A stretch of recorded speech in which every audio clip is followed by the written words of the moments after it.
Hi all. So വീണ്ടും അടുത്ത വീഡിയോയുമായിട്ട് ഞാൻ വന്നിരിക്കുന്നു. എൻ്റെ പേര് അഖിൽ ടി എസ്. സോ നമുക്ക് അടുത്ത വീഡിയോയിലോട്ട് തുടങ്ങാം. അടുത്ത വീഡിയോ എന്ന് പറഞ്ഞാൽ importance of e commerce. E കോമേഴ്സിൻ്റെ ഇമ്പോർട്ടൻസ് ആണ് നമ്മൾ പറയാൻ പോകുന്നത്.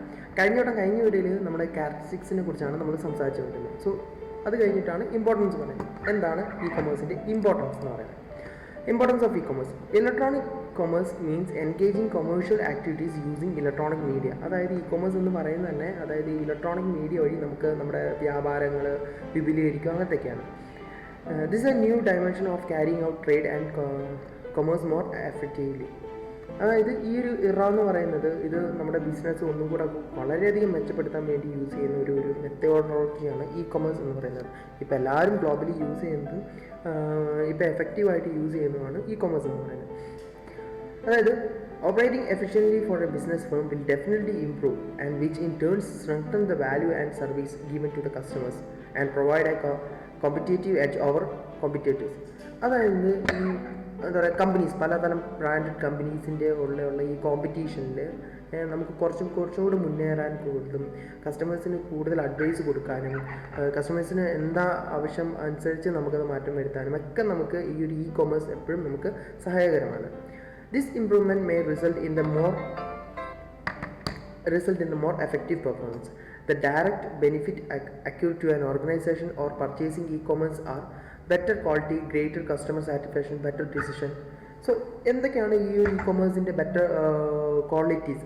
അല്ലെങ്കിൽ ഇങ്ങനെയൊരു ഇ കൊമേഴ്സ് വന്നു കഴിഞ്ഞാൽ ഒരു കമ്പനിക്ക് ഉണ്ടാവാൻ ചാൻസുള്ള സാധ്യതകൾ എന്ന് പറയുന്നത് ഒരു ബെറ്റർ ക്വാളിറ്റി ഉണ്ടാവും, ഒരു ബ്രാൻഡ് നെയിം കൊണ്ടുവരാൻ സാധിക്കും, അത് വേൾഡ് വൈഡ് ആയിട്ട് കൊണ്ടുവരാൻ സാധിക്കും, അതേപോലെ ഗ്രേറ്റ് കൺസ്യൂമർ സാറ്റിസ്ഫാക്ഷൻ നമുക്ക് ഉണ്ടാക്കാൻ സാധിക്കും, പിന്നെ ബെറ്റർ ഡിസിഷൻ മേക്കിംഗ് വേണ്ടി നമുക്ക് യൂസ് ചെയ്യാം. ഞാൻ കഴിഞ്ഞ ക്ലാസ്സിൽ പറഞ്ഞ പോലെ ഇപ്പോൾ നമുക്കൊരു എക്സൽ ഷീറ്റ് വന്നിട്ട് അതിൽ ഏത് റീജിയനാണ് നമ്മുടെ പ്രൊഡക്റ്റ് ഏറ്റവും കൂടുതൽ മേടിക്കുന്നതെന്ന് നോക്കിക്കഴിഞ്ഞാൽ പണ്ടൊക്കെ എന്ന് പറഞ്ഞാൽ നമുക്ക് ഇ കൊമേഴ്സ് വരുന്നതിന് മുമ്പ് നമുക്ക് ഇങ്ങനെ സ്റ്റാറ്റിസ്റ്റിക്സും പിന്നെ കുറേ എന്താ പറയുക നമ്മുടെ പേപ്പർ വർക്ക്സ് ഒക്കെ നോക്കിയിട്ടാണ് ചെയ്യുന്നത്.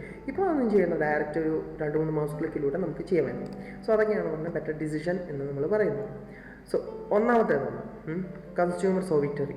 അതായത് കൺസ്യൂമറിന് നമ്മൾ കൊടുക്കുന്ന പരമാധികാരം മൊത്തം കസ്റ്റമറിന് അങ്ങ് വിട്ടുകൊടുക്കുകയാണ്.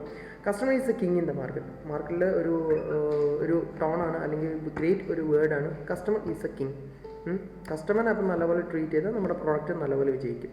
The marketing strategies of all business organisation are one way or other related with satisfaction of customers. Of course കസ്റ്റമറിൻ്റെ സാറ്റിസ്ഫാക്ഷൻ നോക്കി തന്നെയാണ് ഏതൊരു കമ്പനിയും ഏതൊരു കാര്യവും നല്ല വഴിയിൽ എന്താ വിജയിക്കുള്ളൂ. കാരണം ഇത് കമ്പനി പുറത്തിറക്കിയിട്ട് കാര്യമില്ലല്ലോ, മേടിക്കാൻ ആരെങ്കിലും വേണ്ട, മേടിച്ചാൽ മാത്രമല്ല ഇത് പ്രൊവൈഡ് ചെയ്യാൻ പറ്റുള്ളൂ. Customers in e commerce enjoy wide choice and best service. E കൊമേഴ്സിലുള്ള കസ്റ്റമേഴ്സിന് നമുക്ക് എന്താ പറയുക വൈഡ് ചോയ്സിലുള്ള സർവീസുകളും ബെസ്റ്റ് ഡിസിഷൻസ് എടുക്കാനുള്ള കാര്യങ്ങളൊക്കെ നമുക്ക് കൊടുക്കാൻ സാധിക്കും. കാരണം നമ്മളൊരു പ്രൊഡക്റ്റ് ഇറക്കി സാർ ഇത് തന്നെയാണോ അല്ലെങ്കിൽ ഇങ്ങനത്തെ ഒരു പ്രൊഡക്റ്റാണോ നിങ്ങൾക്ക് വേണ്ടതെന്ന് നമുക്ക് അഭിപ്രായങ്ങൾ ചോദിക്കാം, സർവീസ് ചോദിക്കാം, കാര്യങ്ങളൊക്കെ ചെയ്യാം. സോ അതിനൊക്കെ പറയുന്നതാണ് കസ്റ്റമർ സോവിറ്ററി എന്ന് പറയുന്നത്. അതായത് കസ്റ്റമേഴ്സിന് മൊത്തം പരമാധികാരം. അവർ വിചാരിക്കുന്നത് സോ എനിക്ക് വേണ്ട ഒരു പ്രൊഡക്റ്റാണ് ഈ കമ്പനി ഇറക്കിയേക്കുന്നത്, അപ്പോൾ അതുകൊണ്ട് ഞാനത് മേടിക്കും എന്ന് പറഞ്ഞിട്ട്. നേരത്തെ ആയിരുന്നെങ്കിൽ നമുക്കൊരു പത്രപരസ്യത്തിലൂടെ എന്താണോ പ്രൊഡക്റ്റ് ആ പ്രൊഡക്റ്റാണ്, അത് കസ്റ്റമറിന് ഇഷ്ടപ്പെടുമോ ഇല്ലയോ എന്ന് പോലും നമുക്കറിയില്ല. ഓക്കെ. പിന്നെ വേറൊരു കാര്യം എന്ന് പറഞ്ഞാൽ order can be placed over internet and goods are delivered at the door steps of the consumers. ഒരു നമ്മൾ എന്താ പറയുക റെഡിയായി ഒരു മാർക്കറ്റിൽ പോയി അല്ലെങ്കിൽ ഒരു മാർക്കറ്റ് പ്ലേസിൽ പോയിട്ട് ഒരു തിങ് മേടിക്കാട്ടി നല്ലത് വീട്ടിൽ ഒരു മൊബൈലോ ഇൻ്റർനെറ്റോ കണക്ഷൻ ഉണ്ടെങ്കിൽ 2 ക്ലിക്കിലൂടെ നമ്മുടെ ഡോർ സ്റ്റെപ്പിൽ എത്തുവാണെങ്കിൽ അതല്ലേ ഏറ്റവും കൂടുതൽ ഒരു എന്താ പറയുക കൺവീനിയൻറ്റ്. സോ ആ ഒരു ഇതാണ് കൺസ്യൂമർ സോവിറ്ററി എന്ന് പറയുന്നത്. രണ്ടാമത്തേന്ന് പറഞ്ഞാൽ കസ്റ്റമൈസേഷൻ. നമുക്കിത് എന്താ പറയുക അത് ഏറ്റവും കൂടുതൽ യൂസ് ചെയ്യുന്നത് CRM ആണ്. അതായത് കസ്റ്റമർ റിലേഷൻഷിപ്പ് മാനേജ്മെൻറ്റ് എന്ന് പറഞ്ഞിട്ട് ഒരു കോൺസെപ്റ്റ്. അതായത് എപ്പോഴും ഒരു കസ്റ്റമറുമായിട്ട് റിലേറ്റ് ഒരു പ്രൊഡക്റ്റ് വിറ്റ് കഴിഞ്ഞാൽ ആ പ്രൊഡക്റ്റ് നല്ലതാണോ അല്ലെങ്കിൽ നിങ്ങൾക്ക് അതിൽ എന്തെങ്കിലും പ്രശ്നങ്ങൾ വന്നിട്ടുണ്ടോ എന്നൊക്കെ ചോദിച്ചിട്ടുള്ള കസ്റ്റമർ CRM. സോ അതിലൂടെ എന്തെങ്കിലും ഇപ്പോൾ ഡിഫാൾട്ട് ചേഞ്ചസ് വന്നാൽ അതിനനുസരിച്ച് നമ്മുടെ പ്രൊഡക്ഷനും നമ്മുടെ മാർക്കറ്റിംഗ് ഒക്കെ മാറ്റാൻ പറ്റുന്ന കസ്റ്റമൈസേഷൻ. സോ അതാണ് ഈ ഒരു ഇ കൊമേഴ്സിൻ്റെ വേറൊരു പ്രത്യേകത എന്ന് പറയുന്നത്. High quality relationships are crucial for retaining customers in the e-commerce environment. അതായത് നല്ലൊരു ക്വാളിറ്റി റിലേഷൻഷിപ്പ് നമുക്ക് നമ്മുടെ കസ്റ്റമറുമായിട്ട് നമുക്ക് കാത്തു സൂക്ഷിക്കാൻ സാധിക്കും ഇ കൊമേഴ്സിലൂടെ. അതുവഴി നമ്മുടെ എന്താ പറയുക ഞാൻ നേരത്തെ പറഞ്ഞ പോലെ CRM കസ്റ്റമർ റിലേഷൻഷിപ്പ് മാനേജ്മെൻറ്റ് എന്ന് പറഞ്ഞിട്ടൊരു ഇതുണ്ട്. അതായത് പല സൈറ്റുകളുണ്ട്, കൂടാതെ തന്നെ ഓരോരോ CRM എന്താ പറയുക സ്ട്രാറ്റജീസും ഉണ്ട്.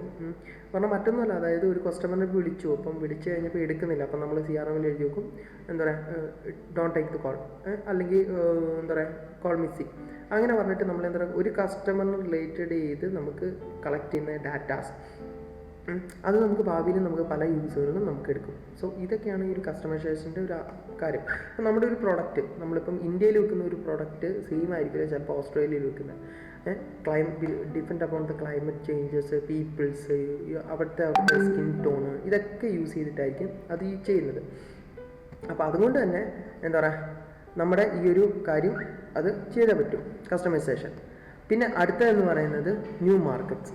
നമുക്ക് പുതിയ പുതിയ മാർക്കറ്റുകൾ തേടി നമുക്ക് പോകാൻ സാധിക്കും. അതായത് ഒരു മാർക്കറ്റ് എന്ന് പറഞ്ഞാൽ നമുക്ക് ഡിപ്പെൻഡ് ചെയ്യേണ്ട, പല മാർക്കറ്റുകളിൽ നമുക്കിങ്ങനെ നമ്മുടെ പ്രൊഡക്റ്റ് കൊണ്ട് പോകാൻ പറ്റും. It is easier to penetrate and reach customers across the world within a minute over the internet. ഇൻ്റർനെറ്റിലൂടെ തന്നെ 1 മിനിറ്റിനുള്ളിൽ തന്നെ നമുക്ക് നമ്മുടെ ഒരു സൈറ്റ് ഇപ്പം നമ്മൾ നിലവിലുണ്ടാക്കി, അത് നമ്മൾ പല ലിങ്ക് വഴിയും പല ആൾക്കാരുടെ ഇതിലും കൊടുത്ത് അത് സ്പ്രെഡ് ചെയ്യുകയാണ്. സ്പ്രെഡ് ചെയ്ത് കഴിഞ്ഞാൽ മിനിറ്റുകൾക്കുള്ളിൽ നമുക്ക് നമ്മുടെ ലോകത്ത് എല്ലായിടത്തും നമുക്ക് നമ്മുടെ സൈറ്റ് അല്ലെങ്കിൽ നമ്മുടെ പ്രോഡക്റ്റ് റീച്ച് ചെയ്യാൻ സാധിക്കും. The net establish supplies and introduce and promote new products to meet the need of the individual buyers. കൂടാതെ നമ്മുടെ എന്താ പറയുക, നമ്മുടെ നെറ്റിൽ തന്നെ, ഇൻ്റർനെറ്റിൽ തന്നെ പല പല പരസ്യ പ്രൊമോഷൻ സൈറ്റുകളും കാര്യങ്ങളൊക്കെ ഉണ്ട്. അപ്പോൾ അവിടെയൊക്കെ നമ്മുടെ ഈ പ്രൊഡക്റ്റിൻ്റെ ലിങ്കും കാര്യങ്ങളൊക്കെ കൊടുത്തു കഴിഞ്ഞാൽ അവർ തന്നെ ഓട്ടോമാറ്റിക്കലി ഇതിനെ പ്രൊമോട്ട് ചെയ്ത് ഏതാണോ ബയേഴ്സിന്, ലോകത്ത് എവിടെയുണ്ടെങ്കിലും ഏതാണോ ബയേഴ്സിന്, ആ ബയേഴ്സിനെ കറക്റ്റ് നോക്കി കണ്ടുപിടിച്ച് അവർ കൊടുത്തിരിക്കും. Even if some customers has been missing may be reached through net. ഇപ്പം ഏതെങ്കിലും ഇപ്പോൾ കസ്റ്റമർ, ഇപ്പം ഞാൻ എൻ്റെ നാട്ടിൽ കിട്ടുന്ന ഒരു സാധനം ഞാനങ്ങ് വേറെ എവിടെയെങ്കിലും വിദേശ രാജ്യങ്ങളിൽ പോയി കഴിഞ്ഞാൽ എനിക്ക് കിട്ടണമെന്നുണ്ടെങ്കിൽ വെബ് ഒരു ഇ-കൊമേഴ്സ് മാർക്കറ്റിംഗ് ആയിരുന്നു അവർ യൂസ് ചെയ്യുന്നുണ്ടെങ്കിൽ എനിക്ക് ത്രൂ വെബ് നമുക്കത് മേടിക്കാൻ പറ്റില്ലേ? അല്ലെങ്കിൽ എനിക്ക് ഫിസിക്കലി ഇവിടെ ഒന്ന് മേടിക്കാൻ പറ്റുമോ? ഇല്ല. സോ ഇതാണ് ന്യൂ മാർക്കറ്റുകൾ. അപ്പം ഞാൻ അവിടെ പുതിയൊരു മാർക്കറ്റ് ക്രിയേറ്റ് ചെയ്യണം. സോ ഈ ഒരു മെത്തേഡാണ് ന്യൂ മാർക്കറ്റ് എന്ന് പറയുന്നത്. അപ്പോൾ അത് നമ്മുടെ ഇ-കൊമേഴ്സിൽ ഏറ്റവും കൂടുതൽ ഹെൽപ്ഫുള്ളാണ്. പിന്നെ അടുത്തതെന്ന് പറഞ്ഞാൽ എഫക്റ്റീവ് യൂസ് ഓഫ് റിസോഴ്സസ്. അത് കഴിഞ്ഞാൽ availability of plenty of information on transportation cost and fee entry in to market lead to the effective use of resources that will in turn reduce both cost and traditional methods.